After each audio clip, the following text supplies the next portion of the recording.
Sometimes when we try to get a politician to do something, air quote, non-political using social media, it comes off awkward and stilted. I know exactly what you mean around trying to get politicians to act normal. And the problem is that the normal gets beaten out of politicians the longer they're in politics. Why can't they act normal? Well, they're not normal. Because when you live in an environment where every time you answer a question, you say, thank you for your question, Lee, what we've said repeatedly is, and then you go and give your whatever response. It's like, that's not how normal people talk. When normal people hear that, they're like, what the fuck is this person talking about?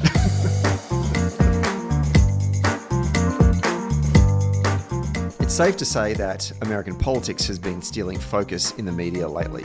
So if you haven't been following every development in Canadian politics, well, you'd be forgiven. But Canada is having an interesting moment, not just politically, but existentially. With their federal election coming up in a few short weeks, it's not a moment too soon. And our next guest lays it all out, after a word from our sponsors. Elbows up. The presenting sponsor for Socially Democratic is Dunn Street. Dunn Street is a campaign agency that specialises in community organising. We only work with people who want to build power to make the world a better place. And if you want to create change in 2025, then hit us up at dunnstreet.com.au. A special shout out to all of our Patreon members as well. And you can join our community for free or for as little as $1.50 a month. And you too can help support this podcast. All paid members receive a welcome gift. So if you have recently signed up, please check your inbox for a message from our producer asking for your shipping address, because without that, then we can't send you your merch. And finally, today's episode is brought to you by Maurice Blackburn Lawyers. Maurice Blackburn has been fighting for workers' rights in Australia for more than 100 years. They believe the law should serve everyone and not just those that can afford it. So for empathetic and expert legal support, call Maurice Blackburn Lawyers today. All right, let's get on with today's episode. We are taping this one on a Tuesday morning. Oh, it's rare for me. On the lands of the Wurundjeri people.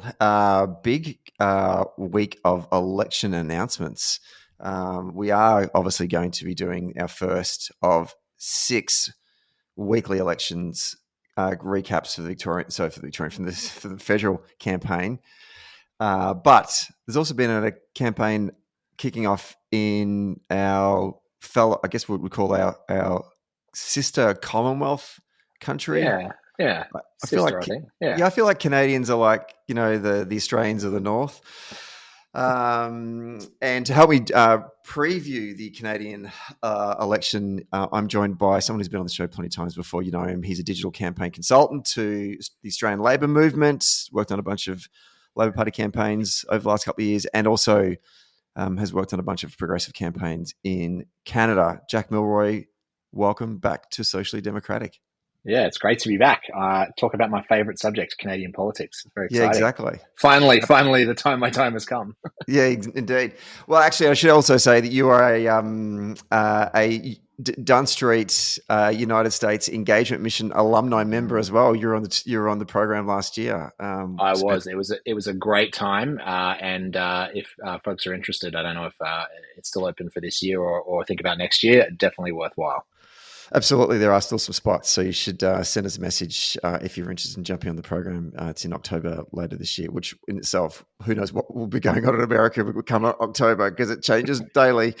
I'm almost scared to open the New York Times now when I wake up in the morning. But we're not going to talk about the States. We're going to talk about Canadian politics. The campaign has been kicked off, and let's just dive into it. Let's talk about, for those who don't know about Canadian politics and their electoral system, give us just sort of the 101 on Canadian politics and how do you form government and all that kind of stuff. Yeah. So Canada has a Westminster parliamentary system, just like Australia. It has, at the federal level, it has a lower house, the House of Commons, and it has an upper house, the Senate. The lower house is elected in single-member districts by first-past-the-post vote, so there's no preferential voting. And the Senate is appointed. So it's kind of a mix of the Australian system with the British system. So there's an appointed upper house, but there is an elected lower house.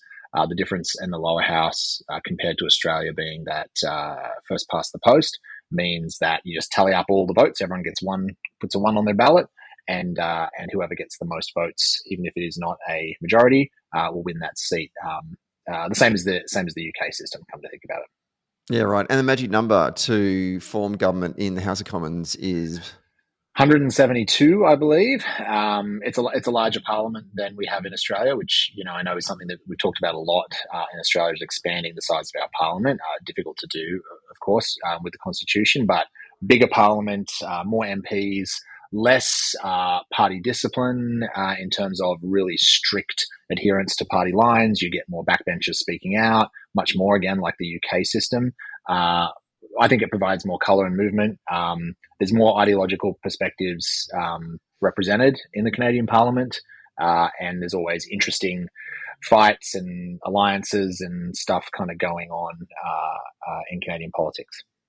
And before we do a bit of a breakdown of the major parties, the electorates in Canada, I love the name of electorates in Canada, ridings. What is Writings. it? Do you know what the etymology of that word is, where it comes No, from? that's a great question, and I probably should know that. I don't know. I wonder if it's something to do with horses and you had to ride out to them or something. I don't know, but yes, they're ridings. In the US, they're districts, and they're electorates here.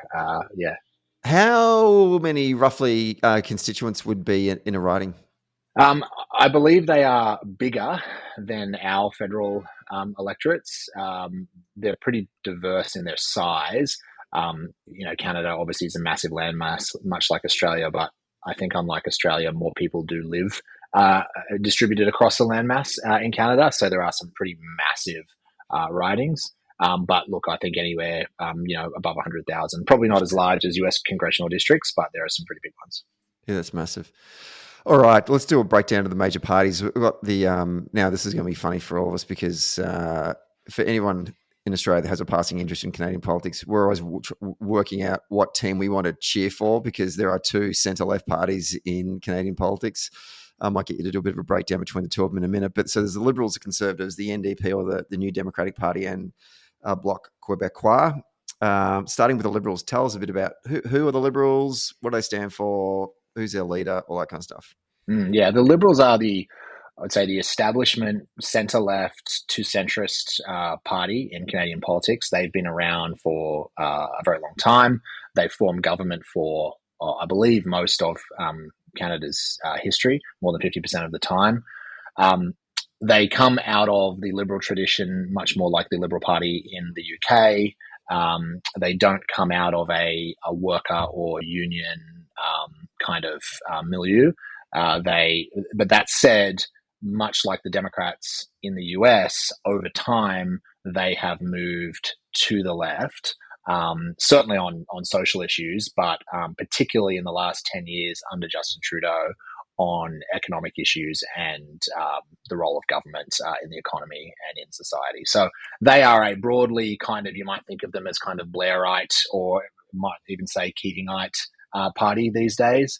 And they typically are capable of winning massive majorities under the Canadian system because they are what you call in political science literature a brokerage party, which means they can broker certain different parts of their coalition and keep them together under one big tent. So they can have inner city lefties, and they can also have Bay Street, which is the Canadian Wall Street, financial types.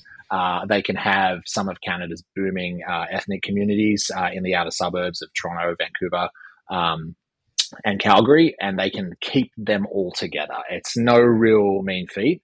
But what this means is when they lose, and when you layer on top of that first past the post, they can lose massively, which is what happened a few elections ago in 2011 when they actually came third for the first time ever, and the NDP overtook them as the opposition party. That only lasted one term.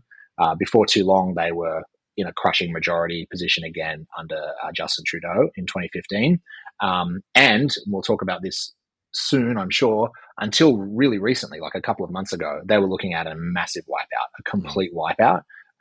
Their polling was absolutely in the toilet. But that's changed, and I'm sure we'll come to that. Let's stay on the left side of the parliament. You mentioned just before the NDP. So how does the NDP distinguish themselves from the Liberals as being a left or centre-left party? The NDP is a fascinating history. They come out of two distinct movements. They come out of the cooperatives movement, which actually formed in the prairies in Canada in the mid 20th century. It was actually cooperative grain farmers and other farmers formed cooperatives in opposition to big, I guess, monopolistic agribusinesses. So there's a collective element there, but it was a collective of producers, albeit them small producers. So that's one stream that they come out of, and they also then come out of the Labor Union and former Communist Party stream in Canadian politics. So what that means today is there's not a lot of grain farmers who are members of the NDP anymore. They would all be reliable Conservatives, but they have some characteristics that are more similar to the Australian Labor Party. They now identify as a social democratic party, and they have union affiliation. Most unions, although not all, and this is an interesting feature of Canadian politics, you will have the odd union that will support the Conservative Party. You'll have some more unions that will support the Liberal Party, but you'll still reliably have kind of the bulk of the union movement support the New Democrats in any given election. Their coalition is, in terms of vote, is younger people and older people, kind of. There's kind of a split there. And there are a number of voters that will swing between the NDP and the Conservatives and won't consider the Liberals. So there's some cultural elements to their vote too, some culturally conservative elements to their vote. It's a very difficult voter base to keep together. The NDP also does not do well historically in the province of Quebec.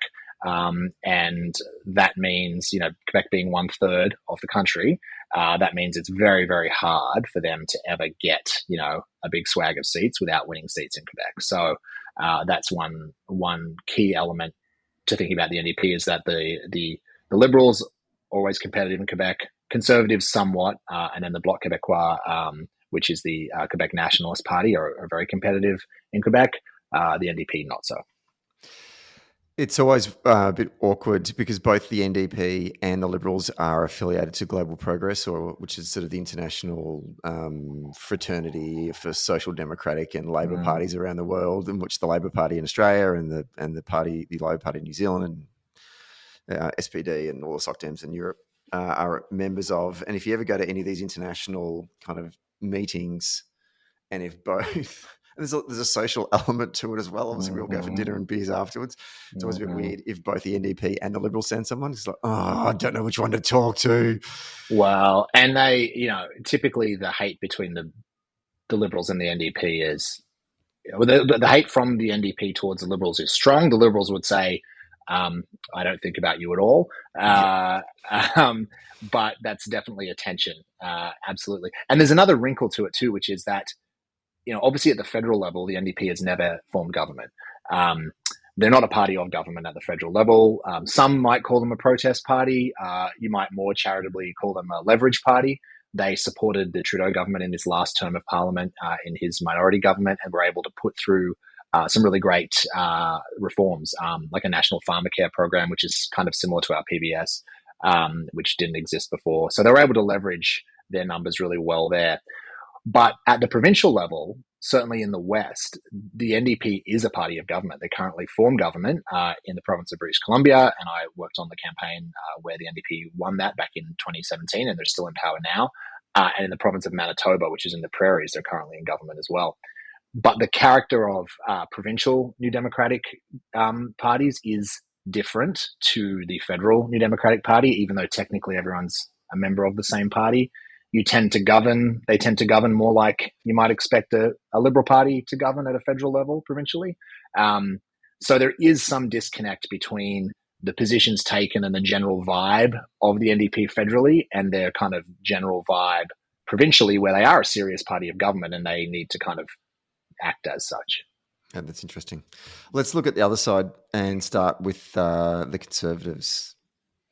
Tell us about them. I'm assuming they're just like your good old-fashioned Tories, right? Yeah, they are. Look, the Conservatives have, historically, the Canadian Conservatives had a big faction of what you might call red Tories in them. Mostly they came out of the maritime provinces, so that's like Nova Scotia, New Brunswick, and then also in Ontario as well. So there was a big faction in the Conservative Party for a long time that was much more moderate. like seriously moderate. I don't think we really had anything like that within our Tory party here in Australia. To the same degree, we'd often have one or two of the wets, but they had a big faction. It was core to the Conservative identity that they were they believed in slow progress, and in fact, they were called the Progressive Conservative Party of Canada for a long time. But always pro-business, anti-labor in most cases. Over time, as with all trends politically, they have moved further to the right, and that was accelerated under the current leader, Pierre Poilievre, who is a hard right ideologue, student politician who went into parliament, very, very early, has never held any other job in his life. And he really capitalized on the post-COVID, kind of malaise that everyone has felt across the Western world, and was able to kind of leverage that into a real anti-Justin Trudeau sentiment, which had them in a winning position for, 2 years until, it all came crashing down at the start of this year. And the last group I want to ask you about, but if there's any others you want to sort of name as well, then please do. Bloc Québécois, which is obviously the I was going to call them the separatist movement, but nationalist. I think they are French. They're Quebec nationalists. Their platform is based around independence and statehood for the province of Quebec. They have interesting politics on other kind of issues, much like you might expect from a kind of broadly centrist, slightly centre-right, French or European party. They are not anti-state in a lot of ways. In fact, they often, in terms of social politics, will attempt to use the power of the state. They, they're not anti-union particularly. They take different positions kind of issue by issue, but they're certainly not hard right, and you wouldn't really classify them as being on the left either. But their number one issue is sovereignty for the province of Quebec. I mean, I remember as a younger person that topic internally within Canadian domestic politics hit a peak because they ran a number of referendums, didn't they? And they kept on getting closer and closer and closer. And there was one particular one I remember, you'll probably know the name of the year, but where it was just like literally just defeated. Yes. But since then, I feel like, am I right in saying that this topic has just kind of fallen by the wayside somewhat? Yeah, that's right. I mean, these things ebb and flow, much like in Scotland, where they got pretty close, and then it kind of dropped off the agenda for a while, but may be coming back now. It certainly dropped off the agenda for a while in Quebec. There's all sorts of reasons why it would be very difficult for Quebec to separate from Canada. But it is a deeply held belief for a lot of Quebecois that they are an independent nation. Quebec has some special status under the Canadian Constitution to determine its own affairs. It's a province, but it also gets some leeway. So I think that's the settlement that the Liberal Party in particular, which does win seats in Quebec and has a big Quebec caucus, but they're not Quebec nationalists. So there's no nationalists in the Liberal Party, for example. That's the position that they take, which is we want to keep you in, and we're willing to give you some concessions in order to do that. But they don't run candidates outside of Quebec, obviously. Yeah. So I guess if you're a member of the Liberal caucus coming out of Quebec, or even if you're a voter of the Liberal Party in Quebec, it's sort of a bit similar to how the position of the Scottish Labour caucus positioned themselves within Westminster in terms of sort of pushing for devolution back in the early days of the Blair government. Yeah, that's right. Yeah, absolutely. You mentioned before, you gave a bit of a teaser that coming out of COVID, the Conservatives were polling very, very well. And Justin Trudeau was very much on the nose. And then we had this flip. First of all, why was Trudeau and the Liberal government struggling so much in the polls? What was feeding this? But also, why was there this shift naturally to the Conservatives? What were they saying that was so popular amongst the voting population? Well, look, so just to set the scene for where we were at the end of last year. So the polling average at the end of last year had the Conservatives at 45%, the Liberal Party at 20%, the NDP at 19%, so essentially neck and neck, and then the Bloc is down at 10, and it goes down from there. So 45 to the Conservatives, 20 to the Liberals, and where we are today is a polling average of the Liberals at 42, the Conservatives at 38, and the NDP at 9. So there's been a complete, if you look at this on a graph, they just completely cross over. So the Liberals were in absolute wipeout territory. Like, they were going to lose, potentially, depending on the distribution of that vote, they could have been in third place. They could have been reduced to 30 or 40 MPs. It would have been absolutely devastating. So why was Trudeau in that position? He'd been Prime Minister for 10 years. He'd led the country through COVID, through an entire Trump term. He was suffering the same thing that Joe Biden suffered, and the same thing that the Labor Party suffered a bit here, which is the inflation, the politics of inflation and cost of living. So he was just really struggling to cut through at that point, and he was refusing to go.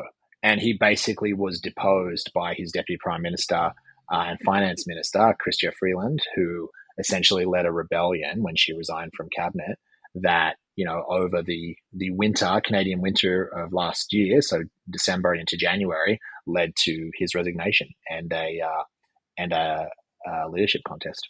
And the Conservatives, for their part, Poilievre had been running for a number of years as a kind of MAGA adjacent political figure, really hard-edged, really negative, not outwardly Trumpian, but like pretty close to it. And he, to give him some due, there were some areas that he was good on, at least in his presentation, probably not in the detail of the policy. He was a pretty avowed YIMBY, and he made a lot of political capital off the slow rate of building housing in Canada that they were having at the time. And so he was able to really move a whole bunch of younger voters towards him who are really suffering not only from the cost of living crisis, but from the fact that if you're a Gen Z or, even a millennial, like, you just can't get ahead. And people just were like, we've had this Trudeau guy for 10 years. We all loved him. He was the Canadian Obama, and look where we are. We can't afford anything, and we can't afford a house, and rent goes up like crazy. So yeah, let's just try this. Let's just try this other guy. I think that's where they were. But obviously, as politics changed, Poilievre has fallen completely out of favor with the times. It is fascinating to look at the poll tracker and just see how the Liberal Party's fortunes have completely turned around since Trudeau announced that he was resigning from the Prime Ministership, and then they had this open election, internal party election to select the new leader, and then therefore become the de facto Prime Minister and lead off the election. I just wonder, just play this out in Australian politics. Could you imagine, because under the new rules of the federal, the Australian Labor Party, we select if there's a contest between two candidates, it has to go to a vote of both the party membership as well as the caucus. And I'm assuming it obviously is similar rules with the Canadian Liberal Party. So they have, whilst they're in government and Trudeau is still the sitting Prime Minister, there's this membership ballot that is taking place. And I want to get a sense from you, how did that go down in Canadian, in the Canadian voting public? Are they like, because, I just wonder how that plays out in Australia. I just feel like Australian voters would be like, hang on a minute, we vote for the Prime Minister. Why are we living up to 100,000 Labor Party members to decide who the next leader of our country is? Just the optics of it would look bad. But how does that look in Canadian politics? Yeah. I mean, I think the frame that they have on it is that it's less bad than, 70 MPs choosing, which is what we've done historically when we've changed prime ministers during a term of office many times. Overnight sometimes. Exactly, overnight. I mean, I think it's way less democratic. So the party leadership, the party determines the way they elect the leader, and the party determines that they want to have rank and file ballot for their leader. And now, so I guess the answer to your question is it's culturally more normal to have these sort of ballots because they happen every time there's a leadership change in the Conservative Party, the Liberal Party, the New Democratic Party, the Green Party, and I presume the Bloc. they all elect their leaders through a one member, one vote ballot, and when you hear that as an ALP person, you think, oh, okay, so that's only if you've joined like 9 years ago and been to 13 meetings and, thrown salt over your shoulder and turned around 3 times and spat or whatever ridiculous, Jack, preconditions. Jack, were you at some stage a member of the New South Wales branch of the Australian Labor Party? At some stage I was. I mean, it's more democratic than my current branch in Tasmania, but that's for another podcast. But it's culturally normal. It's seen as a good thing that anyone can take out a party membership and vote in their party leadership election. So you don't have to have been a member.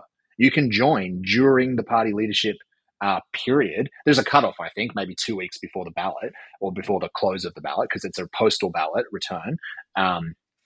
So in the Liberal leadership election that just happened, they had 151,000 members of the party vote for the leader. 151,000. Every single one of those people paid their membership fee, their $10 or whatever it is. Yeah. There's $1.5 million for the party. And many of them would have signed up as recurring donors and all other sorts of things. They would have come out to events. How was it received? It was received really well. And the Liberal Party just shot up 20% in the polls afterwards. So, it was a test for Mark Carney, who is now the Prime Minister and leader of the Liberal Party. Never been a politician before, former central banker. It's like, how is this guy going to go during a campaign? Well, let's find out. He toured the country for 5 weeks, talked to hundreds of thousands of people, got them to vote, had to organize a machine to get those votes submitted, had to actually do the organizing work. I think it's a pretty good test of whether someone's going to be able to be a national party leader, and particularly to run in an election campaign that's happening like immediately after the ballot closes. Can't add anything more to that. I completely agree. It's just interesting, sort of the cultural norms of Canada, and something that maybe in Australia that we need to start to consider embracing more. Because think about it, we've only had one. We've only had one, and and we still have the college, right? So it's still 50-50. It's a cultural norm in Canada. It's also a cultural norm in the US. It's a cultural norm in the UK. We're the odd. I don't know about New Zealand, but we're the odd one out, really, in this. Yeah. So Mark Carney, tell us a bit about him. You started to touch on him a little bit. So he wins the internal party ballot.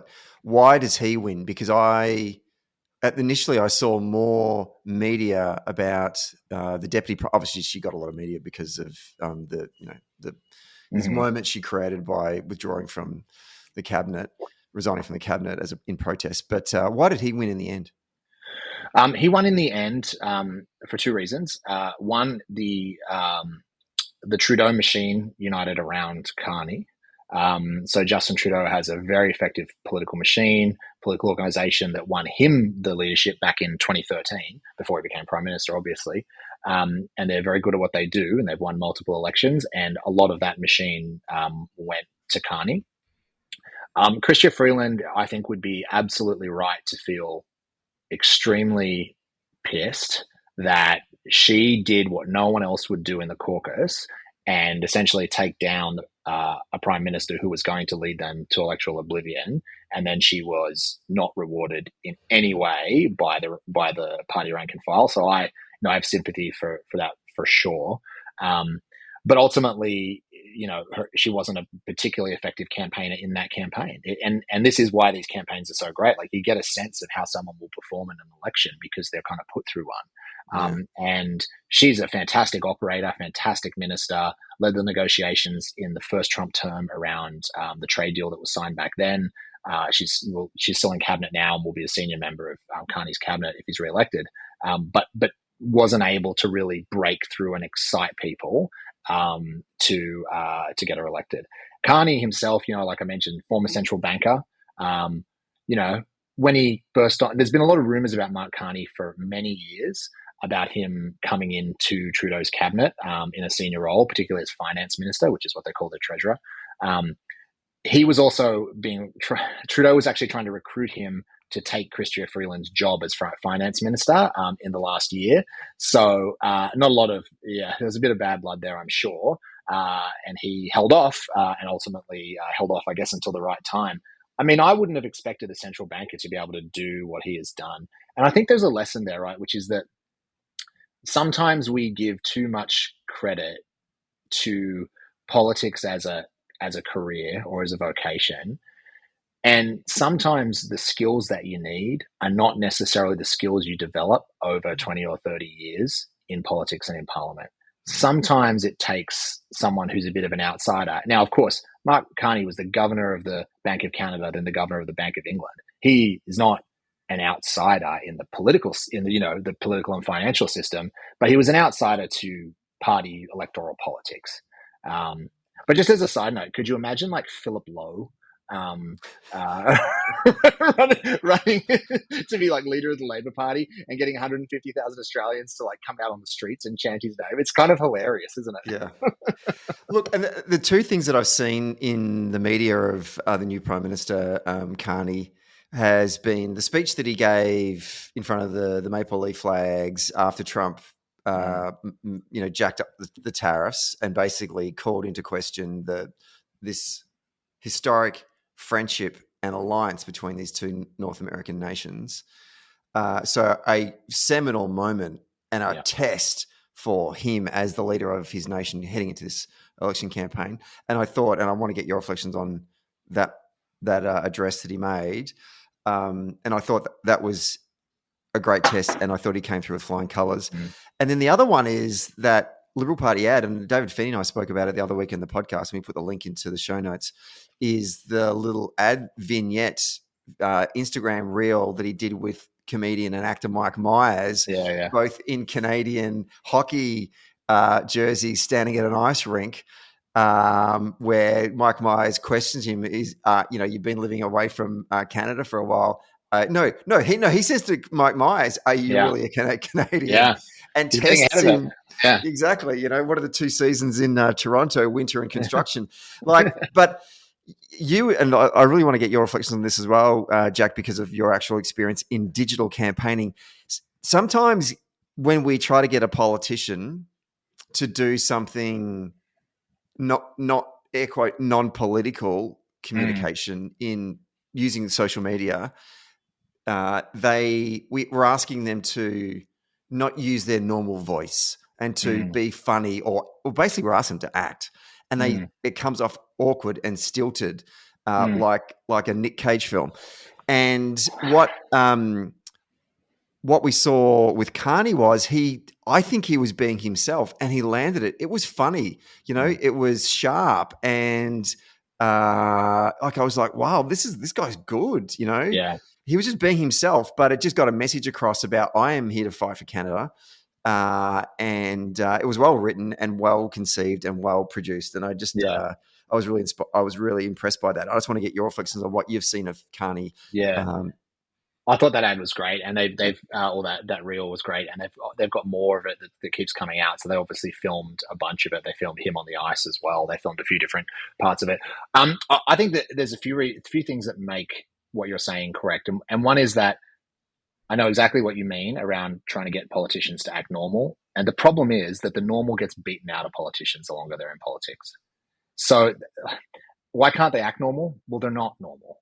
Like, that's just kind of the way it is, because when you live in an environment where every time you answer a question, you say, thank you for your question, Lee, what we've said repeatedly is, and then you go and give your whatever response. It's like, that's not how normal people talk. And when normal people hear that, they're like, what the fuck is this person talking about? Yeah. Could you imagine doing that at the pub? Thanks for your question, Jack. If I could just take this opportunity to say before I answer that. I know, right? Like, it's kind of ridiculous. So why did Carney answer that? Why is he normal? He's obviously not normal. He's not the man on the street. He's a former central banker.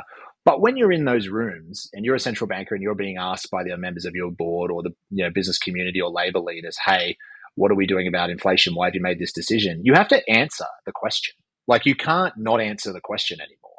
And I think that what shone through in that ad with Carney and across his performance in the last few weeks has been, he just directly answers questions, and he's cognizant of this moment in Canadian history right now, which is an existential moment. You have a autocrat president next door who is threatening annexation of your country, and it's not a joke anymore. Like, it's a really serious thing.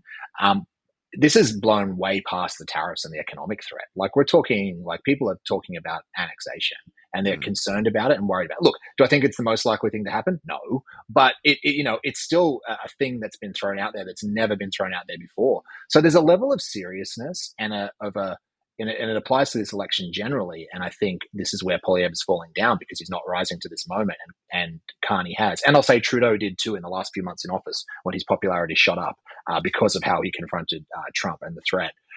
But Carney is addressing this moment with the seriousness it deserves. And I think that ad shows that. He answers the questions. He talks to Mike Myers in a vulnerable and kind of authentic way around what does it mean to be Canadian? Can you be Canadian and not live here? What are the essential things that make us as Canadians? And, I'm a Canadian now too. What makes us Canadian and what makes us not American when a lot of people don't really understand the difference? And I think that's really speaking to something deep in the psyche. And I think that's the national psyche. And I think that's being reflected in the polls. So let's go to that moment. I mean, obviously, unless you've been living under a rock, Donald Trump basically claimed that he wanted to make Canada the 51st state of the United States, and also said that the current trade deal that he has with Canada is not favoring the United States, and he's putting, as part of his America First policy, he's basically declaring a tariff war on Canada, and this has galvanized the country. Just talk to us about how it has been felt on the ground. How has the shift in public sentiment by Canadians towards the United States, and also then how is it manifested in coming out in the polls, obviously, where we're seeing this absolute massive uptick for the Liberals, and how it's caught Pierre Poilievre, or his name is, the leader of the Conservatives, completely off guard. Because for a while he tied his flag really to this sort of, as you said earlier in the podcast, this MAGA world, right? Absolutely. Like the shift has been unlike anything I've kind of ever seen. I was in Canada for 6 months. As you know, Stephen, and I left at the beginning of February. So I was there for the political crisis, the leadership crisis around Trudeau, and the initial, just after Trump had been inaugurated and this all started. And in that time, and particularly in the month or two after that, the change that I've noticed among my friends, family there, colleagues, is really something incredible. It went from this kind of like, there's an election, we don't want Poilievre to win, but like the Liberals, like, they've been in for a long time. The NDP, we like them, but like, I don't know, they're not going to win. So, and to this, and even among, conservative people who are more conservative, not necessarily conservative, capital C conservatives, this rally around the flag, rally around the maple leaf has been absolutely incredible. You have conservative premiers, so the Premier of Ontario, Doug Ford, who initially styled himself a bit of a Trump populist, but has walked that back over the years, but still a right winger for sure, no doubt about it. He cut off power that was being supplied from the Ontario grid into parts of New England.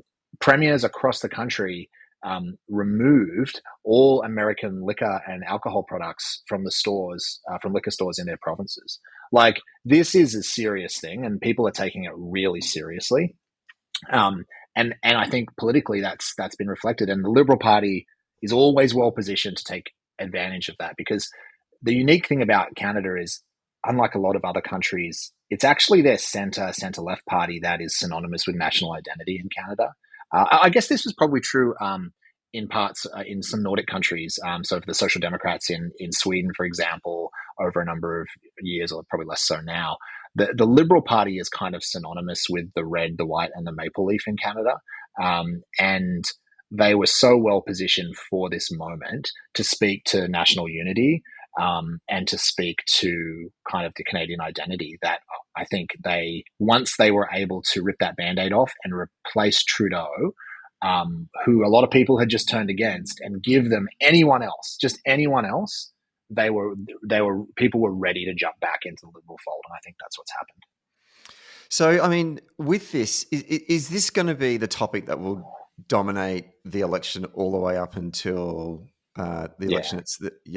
Because I've got questions here to ask you about, what are the issues that will cover this election? But I just feel like in all my research, half-assed internet research, to be fair, that I did in the days leading up to today's episode, that's basically what people are talking about. This is sort of, it's it's not just, the relationship between Canada and the United States and Donald Trump and tariffs and trade, but it's everything that falls off of that as well. It just seems to be the number one issue that's going to dominate this campaign. Oh, I think it absolutely is. So you had, obviously the campaign was launched around a week ago in those circumstances, and that had been the political context for the last 3 months. Parties have put out they put out their housing platforms today, for example. And there's we're going to build more houses here, we're going to do social housing here, et cetera, et cetera. So the normal business of an election campaign goes on, right? The policy people are doing their papers, and the comms people are doing their media releases about whatever policy. But looking at all the polling, that is not what people are thinking about right now. And we also have this other event coming up on April 2nd, which is 2 days after we're recording this, which is when the 1 month reprieve on the 25% across the board tariffs that Trump put in is supposed to come off. And it's also the day that Trump's supposed to put tariffs on everyone else. So that's just going to refocus all the attention back on this issue again, which will only be good for the Liberal Party. Mm-hmm. So if you are the Conservatives, or even if you're the NDP, how do you get back into this game? Like, how do you communicate to the electorate that, particularly for the Conservatives, how do you unravel yourself from this perceived relationship that you have presented to the electorate, that is, I am kind of like a Donald Trump light, to recast yourself differently?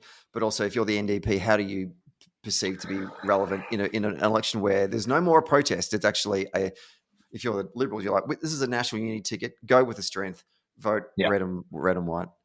Yeah, absolutely. And that's what it's shaping up to be, a popular front against the United States, all funneled through the Liberal Party right now. If you're the Conservatives, I mean, you're in a really tough spot because Poilievre made his identity based on kind of MAGA light.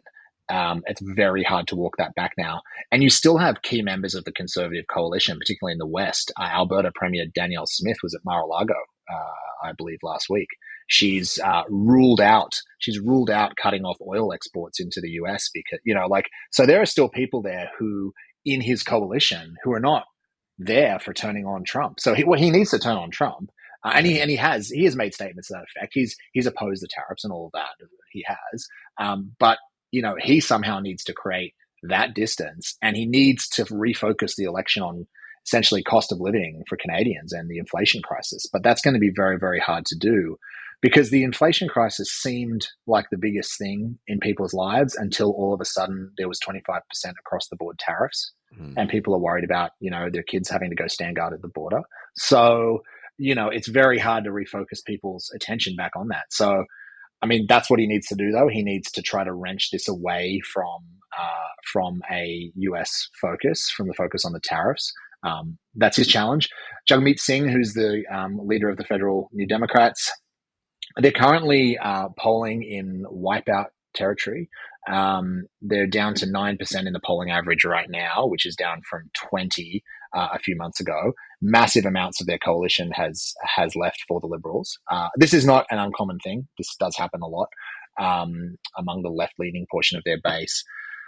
They, in my view, the New Democrats need to stop pretending that they are going to win the election and saying things like Jagmeet Singh is going to be the next Prime Minister of Canada, because it's absurd. I mean, it's absurd most elections, but it's even more absurd now.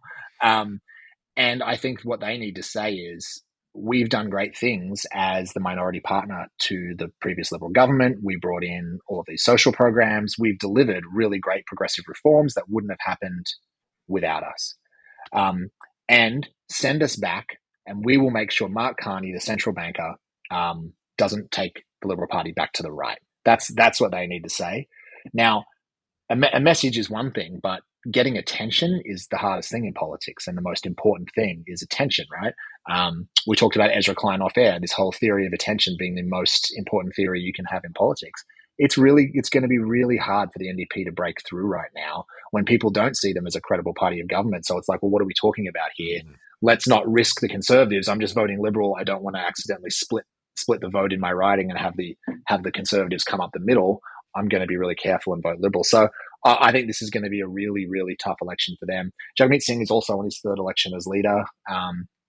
He was an exciting new thing, addition to the scene.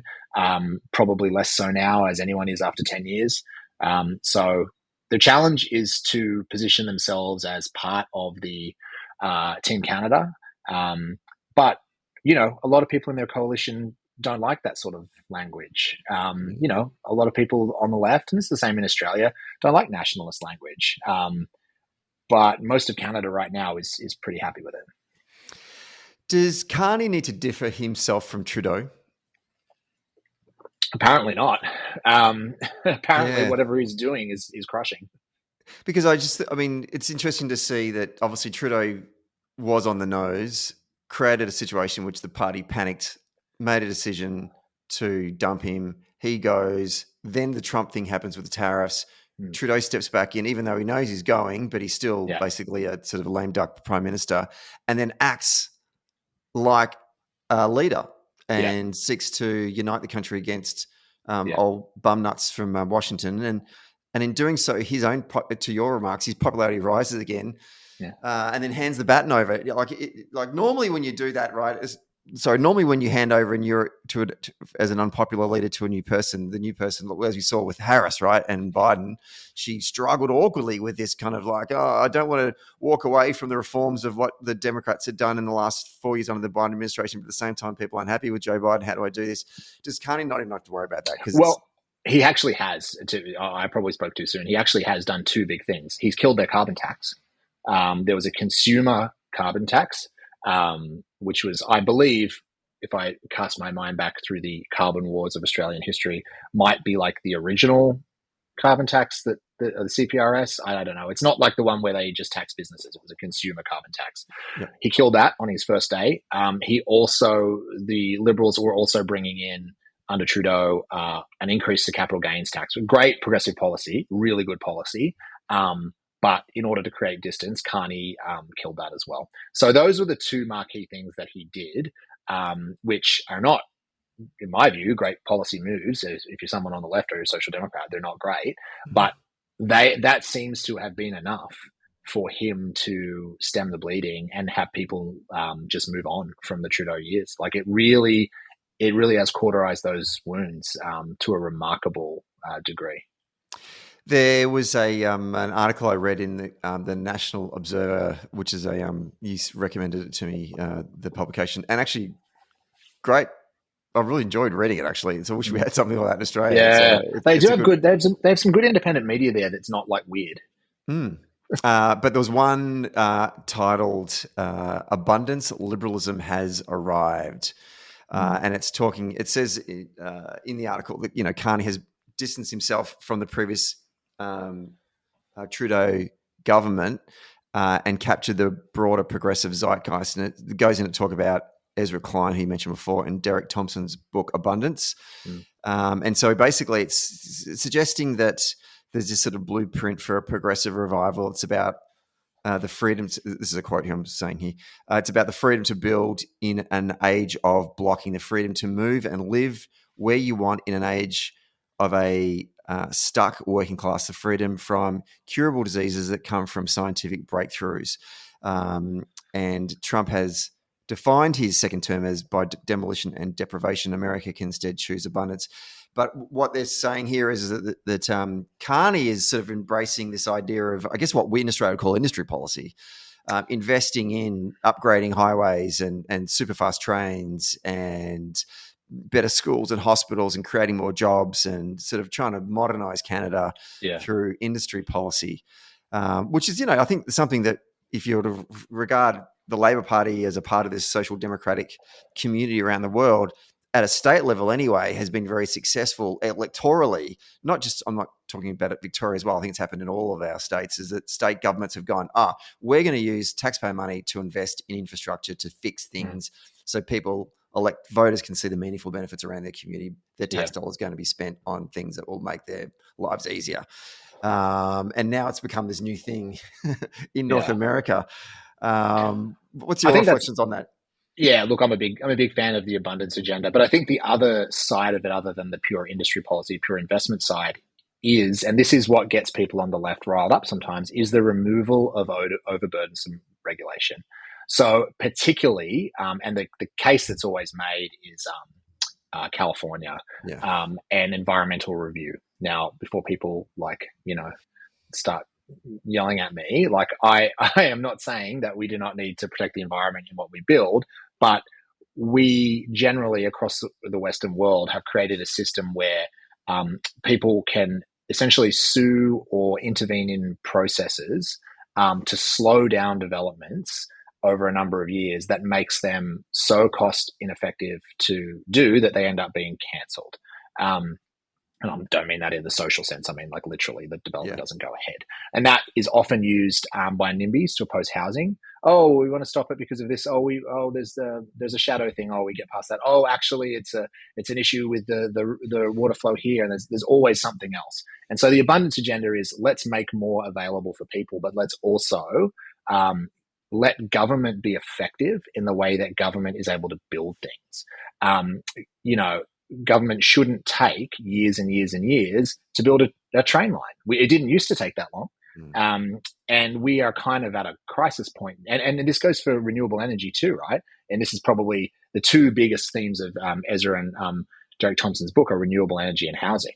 And these are things we need on a massive scale really quickly, but they're often held back by this kind of 2000s or late 1900s era progressivism, which was all about constraining the ability of government because we don't trust government. We actually have to let government be able to do these really good things for people if we say we're progressives. Yeah. It's, I mean, we could do a whole podcast on it itself. I've not read that book, but after reading that article in the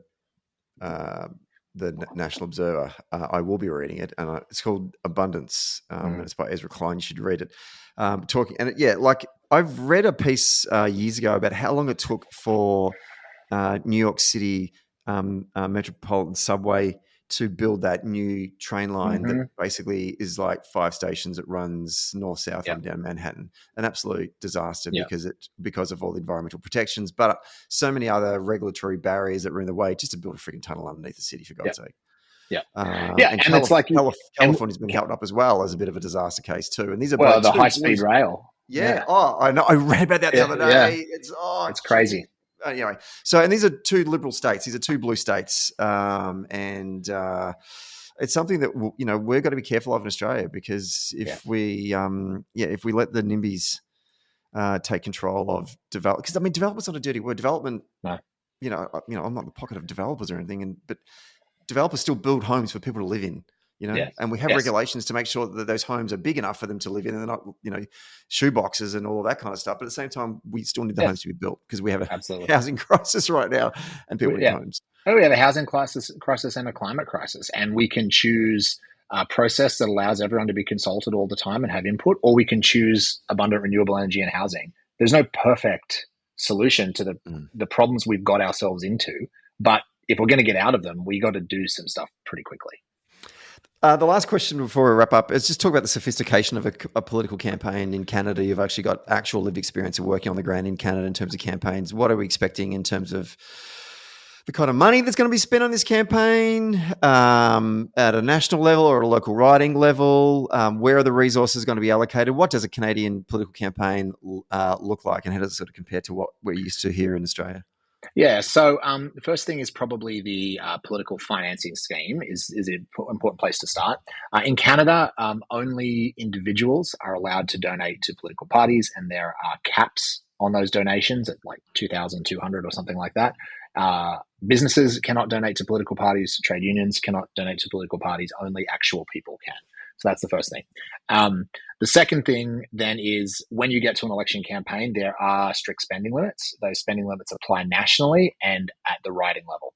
So the riding level depends on a range of factors, including the number of people in the riding and also the geographical kind of nature of the riding. So the big northern BC ridings that are just like massive and really spread out with the towns all across the forest, you can spend a bit more. But at the high end, you can spend about $150,000 per riding. But at nationally, you can spend $30 million. So as a party, so you can choose to do that how you like. Most parties do not spend their cap in ridings. There'll be some target ridings that will have their caps spent. but a lot of the ones that are not target, they will reserve that leftover to go towards their 30 million overall and spend that nationally on ads for the leader, et cetera, et cetera. That's the money side. Then there's also third parties, and there are a lot of election advertising third parties in Canada. I believe they can spend somewhere around 600,000 during the election period. And note that this only counts for during the period of the writ, right? So parties can spend as much as they want for the other 4 years minus 40 days in the period of Parliament. So a lot more money than this is spent in Canadian politics. We're just talking about specifically the period of the campaign here. In terms of sophistication, there is no compulsory voting. So GOTV, voter ID and GOTV is huge, just like it is in the US. Being so close to the US and the kind of interconnectedness of Canadian life with Americans, there are a lot of crossover between American campaigners. You will have folks from the Harris campaign. You'll have folks that were on the Obama campaign will all be in Liberal HQ for this campaign. There'll be some in the Democratic campaign as well. There will certainly be Republicans on the conservative side, all within, foreign interference laws, all within the bounds of what's legal, etc. And what this means at the riding level is that the first couple of weeks of a campaign, when I did local campaigns, you're doing vote ID. So you're sending out your volunteers and your paid canvassers for any riding that's essentially a target or within could go either way. You will have teams of paid canvassers. You might have 10 paid canvassers that work full time for the campaign, and their job is to knock on doors. And they knock on doors. They collect people's voter ID. It goes back into the database. There's modeling done on the entire voter segment of the electorate. So we know, which areas of the electorate are more likely to have a higher score for our candidate, which areas are likely to have a lower score. If there's additional resources, you knock on more doors, you get more data, you make more predictions. But essentially, you're asking people if they're planning to vote, who are they planning to vote for, and you mark that down. Those people are called marks, which sounds a bit gross when you think about it. And then during the last 10 days, you flip to GOTV. So all you're doing in that last 10 days is going around to people on the doors, on phone, on targeted ads, etc., and saying, hey, early voting is open. Have you voted yet? No? Okay, you can vote right here. Would you like a ride? We can drive you there. And then on election day, they do a thing called pulling the vote. So they will, by election day, you've basically identified, to the best of your knowledge, based on what people have told you and based on the Electoral Commission will actually tell you who's voted during the early voting period. So you can remove people from your list of election day targets. It's like New Zealand. Yeah. So basically what happens is you have, in a riding, you may have 5 what they call zone houses. And so that zone house is for a zone, for a geographical area in the riding. Everyone gets there at like 5 a.m. The zone captains will set up the day before. I was a zone captain a few times. So you get there. You've got your list of targets for the day. Your volunteers all show up. There's food. If you're in one of the big cities, if you're in Vancouver, you get it catered with like samosas and all this kind of great South Asian food that gets donated from supporters. So it's really cool. And then you send your volunteers out, and the first thing they do is they put door hangers on everyone's door. They don't knock on the doors. They do it at like 5 a.m. Yep. It'll say, hey, it's election day today, and you're only doing this with people who you know are going to vote for you. Yep. Hey, it's election day today. Here's the place closest to you to vote. Okay, you go back, you do another round at 10 a.m., has the hanger gone off? Oh, okay. You knock on the door. Hey, have you voted yet? No? Okay, cool. Are you going to vote soon? Yep. Okay, great. You go back 2 hours later. Hey, have you voted yet? And you just continually do that until you've gotten all of your marks and all of your targets out to the polls for that day. So it's a massive machine. The field operation that we run in Australia just pales in comparison. It's like a drop in the bucket. This is hyper targeted and at a scale of like maybe 500 people in a riding volunteering on election day, getting people out to the polls. It's something I've always thought about, because I genuinely think that the amount of human resource that we send to stand on polling centres on election day in Australia is just not a complete waste of human capital, but a lot simply to like put a how to vote in someone's hand. I actually think we should get robots to stand near the polling center with a little tray. We should just ban it. We should just. You can't do it in Tasmanian state elections. You should just ban it, and then it's an equal playing field. Yeah, exactly. And then it forces all of our volunteers to go out and knock on doors and actually have persuasion-based conversations at the door, which they're more likely then to turn out and vote for you. Oh, sorry, not turn out. They're more likely to actually vote for you because you had that conversation, because you are not having that. You are not having that conversation on the polling center. You're just not having that conversation. So all you're really doing is just give them how to vote, which they probably don't even need anyway. Anyway, there's another topic. We're at time. Do you want to make any predictions before we close out? Oh, yeah, I'm going to predict a Liberal majority. So they'll move from minority government to a majority. I think the NDP will probably lose around half their seats. And I think the Greens will win only one seat.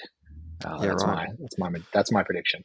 Okay, so the current standings for the Liberals is they got 152 out of 338 in the House of Commons. Obviously, they need 172. And the Conservatives have got 120 out of 338.